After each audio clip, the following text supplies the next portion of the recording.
Welcome back to SK1X and I am back again with another video of mine, and today we have a demanded question over here जो कि comment section का है. And this question says कि a ball of mass m with a charge q can rotate in a vertical plane at the end of a vertical string L in a uniform electrostatic field whose lines of force are directed upwards. What horizontal velocity must be imparted to the ball in the upper position so that the tension in this string in the lower position of the ball is 15 times the weight of the ball than the weight of the ball.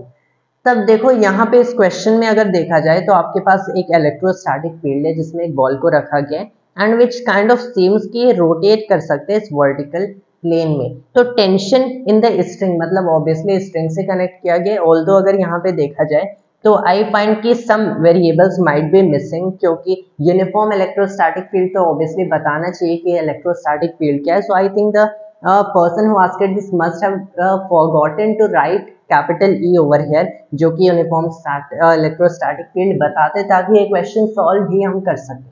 So in that case will proceed that way only. यहाँ पे आपके पास एक ball है, मैंने एक string से tie करके रखा है. It is basically circling around in a vertical circle. अब ये एक वर्टिकल सर्कल में सर्कल कर रहा है. आई फील कि लेंथ भी यहाँ पे टोल्ड होना चाहिए of this. So I am assuming this way, क्योंकि आई फाइंड कि there might be lots of missing information in the question. तो जैसे इस क्वेश्चन को सॉल्व किया जा सकता है with the number of variables, I am proceeding according to that only. फिर मैं क्या ले रहा हूँ कि यहाँ पे ऑब्वियसली बताया तो गया है कि अपवर्ड डायरेक्टेड इलेक्ट्रिक फील्ड है. क्या है? It hasn't been told even that in the question, so I am proceeding with E electrostatic field है. तब इसका mass I guess is already told here m. तब नीचे वेट हो गया mg. अब देखो एक हमारा वेरिएबल जो कि इसमें लेना पड़ेगा is the tension in the bottom part of the string, जो कि हमें क्या बताया गया 15 टाइम्स mg. फिर यू हैव ऑब्वियसली जब बॉल इधर होगा तब यहाँ पे टेंशन कहाँ होगा? Tension upper in the downward direction होगा. In the bottom part of the string upward direction में, in the upper part of the string downward direction में है. यहाँ पे कुछ वेलोसिटी से दे दिया गया vu. जब ये यहाँ पे आता है तब इस डायरेक्शन में मूव करता है with vb. Velocity at the upper part, velocity at the down part. तो यहाँ पे आपके पास एक मास है m with a charge q, जिसे एक uniform electrostatic field vertical directed vertically upwards E में रखा गया, tying it to a string of length L.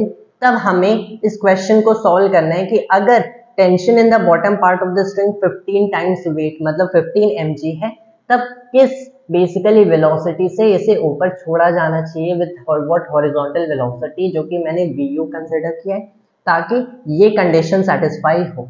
तो इस क्वेश्चन को सॉल्व कैसे करोगे? इसे सॉल्व करने का बेस्ट मेथड हो सकता है कि आपने पहले TB को, विच इज बेसिकली TB यहाँ पे लिख लो, माइनस में mg and obviously QE upward direction में एक्ट करेगा. अगर चार्ज पॉजिटिव है तब ऊपर एक फोर्स QE एक्ट कर रहा है.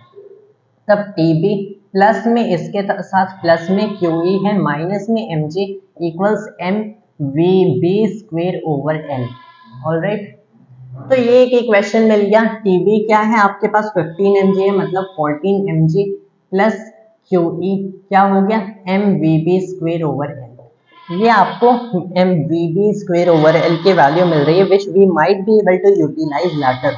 उसके अलावा आप क्या कर सकते हो रिगार्डिंग vu, मतलब ये वाला वेरिएबल हम लोग क्या करें, सीधे वर्क एनर्जी थ्योरम अप्लाई कर सकते हैं which will be really helpful over here. मैं क्या कर रहा हूँ, पहले वर्क डन बाय टेंशन देखो. जब ये यहाँ से ये कंप्लीट आर्क करके, ये पूरा आर्क करके यहाँ पे आएगा, तब जो टेंशन का वर्क होगा वो जीरो होगा. क्यों जीरो होगा? क्योंकि हर एक पॉइंट पे आप देख सकते हो टेंशन की फोर्स और वेलोसिटी एक दूसरे के नॉर्मल है, परपेंडिकुलर है हर एक पॉइंट पे.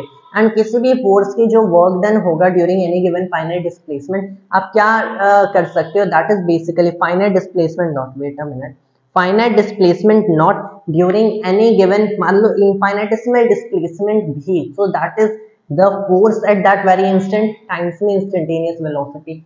हर पॉइंट पे ऐसा हो रहा है कि फोर्स एंड वेलोसिटी परपेंडिकुलर है. Tension is what I am being talking about. तब clearly work done by tension during this half revolution zero है.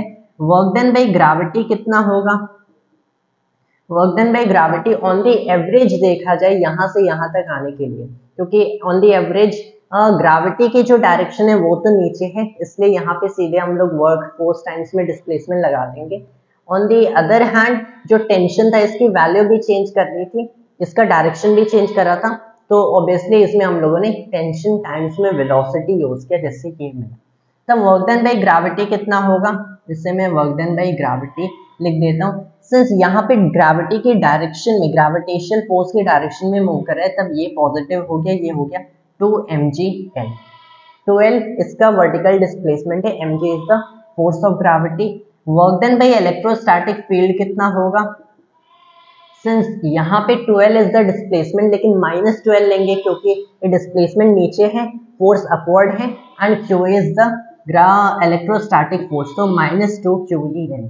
यहाँ पे अगर मैंने इन दोनों को ऐड किया तो मुझे पता चला कि 12 कॉमन हो गया, mg माइनस QE किसके इक्वल होना चाहिए, half m v bottom square minus v अपर स्क्वेयर। तब यहाँ से अगर मुझे ना मैं देखता हूँ तो ये क्लियरली हो गया कि जो m टाइम्स में vu का स्क्वेयर होगा, m टाइम्स में vu का स्क्वेयर होगा, this should clearly be equal to m times vb square, minus में हो गया 4l, माइनस में 4l mg माइनस QE, मुझे ये मिला। अब मैं क्या कर सकता हूँ कि यहाँ पे आपके पास mvb स्क्वेयर है, यहाँ पे आपके पास mvb स्क्वेयर ओवर में l है, so we can basically combine these two equations in such a way कि मैंने mvb स्क्वेयर की वैल्यू यहाँ से लिया, तो आपके पास हो गया mu स्क्वेयर इक्वल्स, यहाँ से मिल गया 14 mgl, प्लस में आपके पास क्या है QEL हो गया, किस माइनस में 4 mgl प्लस 4 QEL।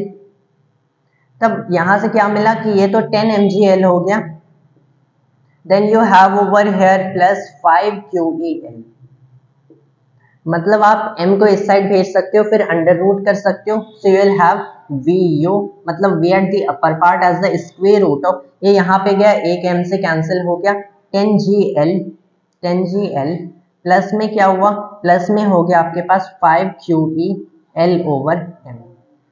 ये आपके बेसिकली जो हमारी velocity at the upper part of the string जो होनी चाहिए, ताकि tension at the bottom part of the string जो हो वो 15 टाइम्स में वेट ऑफ द बॉल के इक्वल होना चाहिए। यहाँ पे ऑब्वियसली जैसे मैंने बताया था कि इस क्वेश्चन में मुझे कुछ मिसिंग जैसे information according to how I have solved it currently दिख रही थी, कि यहाँ पे लेंथ ऑफ द स्ट्रिंग मुझे एज इन द सॉल्यूशन हमें दिख रहा है कि यहाँ पे होना चाहिए।